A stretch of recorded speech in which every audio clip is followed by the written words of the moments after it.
I flew fighter jets in the U.S. Navy to protect the American dream. Incumbent Republican Mike Garcia in one of the most closely watched congressional races in the country. Fighting for lower taxes, lower inflation, and safer communities. For a third time, Garcia is going up against Democrat Christy Smith, a former state assemblywoman who Garcia first defeated in a spring 2020 special election, and then again in the November 2020 general election, with Garcia winning by the narrowest of margins. Last November, I lost the race for California's 25th Congressional District by only 333 votes. But in this latest rematch, much has changed. The 27th District, which includes Santa Clarita, Lancaster, Palmdale, and Porter Ranch, has been redrawn.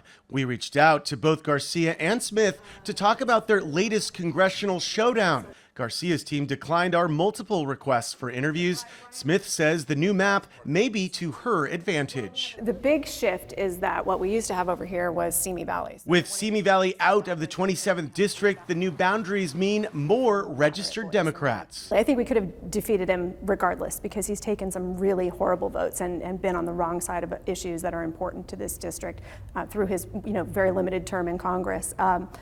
What we're hearing back from the community is that they have some buyer's remorse. Hey there, California's Congressman Mike Garcia in our nation's capital. In recent speeches on the House floor, Garcia has tried to make the case that Democratic policies are damaging the economy. With over $10 trillion now in obligations and liquidity injected into the system by Congress in just the last 2 years, and a war on American energy and a war on small businesses, the result is 40-year record inflation. Congressman Garcia has also appeared on conservative media to criticize President Biden's immigration and border policies. When you see the video and when you first hear about this problem, you can't believe it. When you go out and see it firsthand and you see the video, you can't help but to think that this is happening at our border. During his time in office, Garcia co-sponsored a bill calling for a near total ban on abortions nationwide.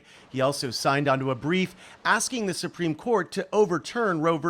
Wade. And after the 2020 presidential election, he voted to overturn the results. People feel very strongly about protecting our democratic institutions, and the fact that not only did he not vote to certify President Biden's election, but then went back in after the violence and took that same vote again and then refused to investigate January 6th, that coupled with just how extreme he is on not only abortion, but access to contraception, that's just not in keeping with where our voters are. As we made our way around the newly redrawn congressional district, some voters told us they did have a sense of how important this race has become to both parties. It's really important. I want more Republicans there. I mean, it seems like every election is 50-50 in everything from the last couple of years. I'm saddened by where politics has gone, and I know it's critical for me to vote because otherwise who knows where it could go.